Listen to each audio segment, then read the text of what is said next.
Yo, what's up sa inyo mga boss? Nagbabalik ang inyong lingkod si Mr. Kamoy mga boss. So nagbabalik tayo sa panibagong vlog at same shirt last time.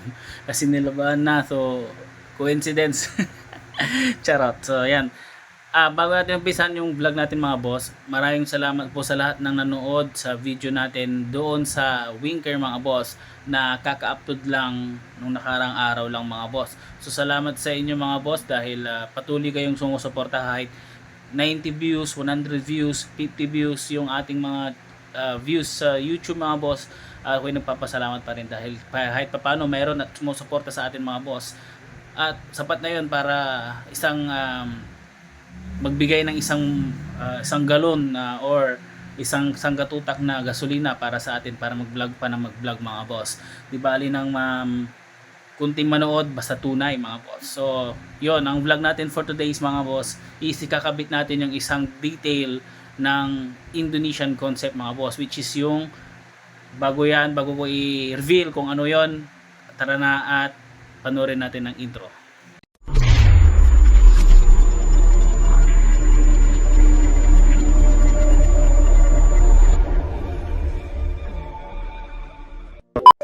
Yon mga boss, naparod nyo na yung ating pangmalupitang intro mga boss. So still andito pa rin tayo sa ating kwartong pangmalupitan na iba-ibang pader. So mayroong semento siya, mayroong yan, plywood. So papakita ko na kung ano yung ikakabit natin ngayon sa ating Indonesian concept na Mio mga boss. Ayun siya. So ayun siya oh. At kukunin ko na. Yan. So ito nabili lang natin to parts out mga boss. So mura lang natin siya nakuha. So ang original price nito na genuine sa Shopee is 580. So nakuha lang natin siya ng 150 mga boss. Kasama pa yung box. So nag-change concept siya ng BKK mga boss. So yun is nakita ko lang sa market. So hindi na natin patagalin, papakita ko na. Ito siya mga boss. Ayan siya. Ayan oh. Ayan. So legit to na Yamaha mga boss. Ayan oh. Ayan. Ayan. Ayan siya mga boss. So ito yung kabila. Ito naman yung kabila. Ayan.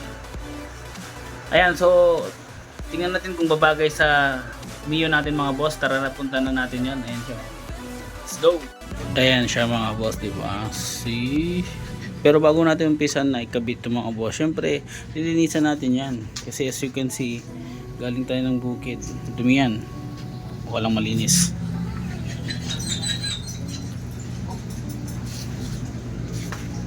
Yan, mukha lang yung malinis mga boss, pero madumi yan. Yan, kakabit natin yan after natin siyang linisan mga boss. So tara, panoorin nyo muna maglinis.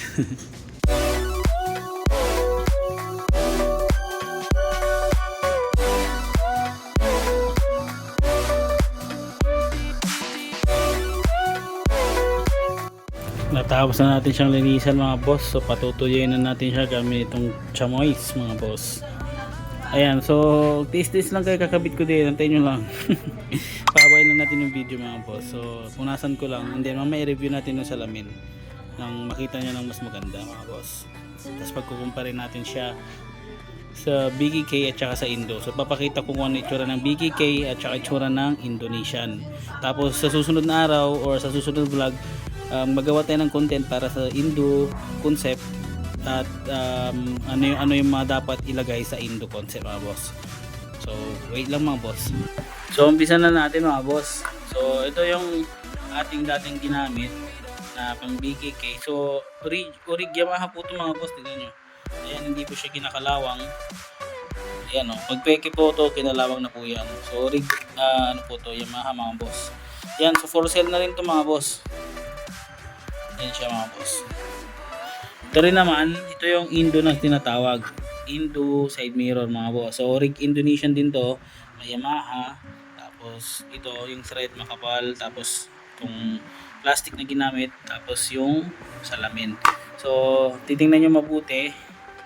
Tingnan nyo mabuti na ganito dapat ang gagamitin nyo pag gusto nyo ng Indo concept mga boss. Naka-bend po siya. So mayroon hong video na nasa group page ng Indonesian Philippines mga boss, Mio Indo Philippines, na nagpapakita na ganito talaga yung side mirror na ginamit sa Indonesian type o Indonesian concept. So ito mga boss, pasok ito sa Vans concept and BKK concept mga boss. Ayan, para at least malinawan kayo bago kayo mag-build ng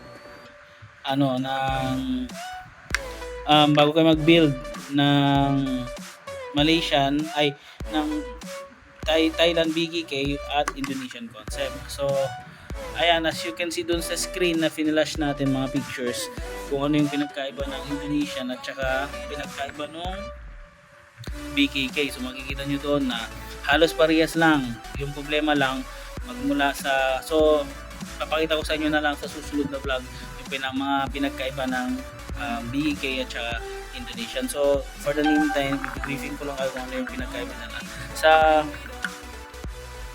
Sa BKK ang disc na ginamit is 240mm lang. Sa Indonesian dapat malaki, big disc talaga siya, 260mm, at saka pasok lahat ng brand mula RCB to ano bang brand, mga Brembo, ganun, pasok siya. So sa Thailand kasi may sinusunod na may sinusunod na brand para lang sa BKK. So huwag na nating pakilaman yung BKK, doon tayo sa Indo. So ito lang muna ang sasabihin ko sa inyo na gagamitin nyo sa Indo concept, which is yung side mirror na nakabend. Ayan. So ayan, kabit na natin to sa ating Mio para makita nyo na kung gaano siya maganda sa Mio mga boss. Kasi magagabi na at the same time makikita nyo pa siya ng nakakabit at maliwanag.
Sheesh.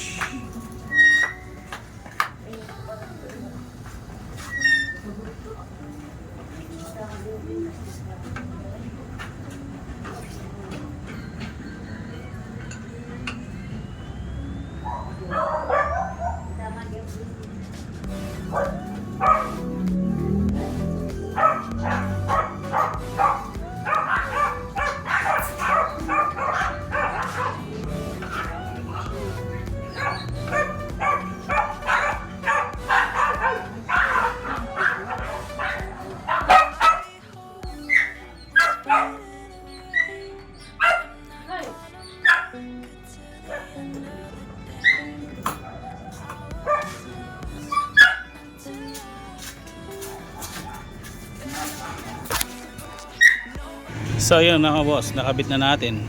yung ating side mirror. Yan na po yung ating side mirror mga boss. Yun, diba? Mukha na siyang Indonesia. So, yan. Simple. Diba? Simple lang pero okay na okay. Yan.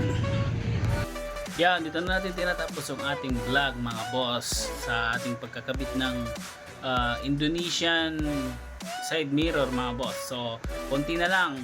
Kunting-kunti na lang.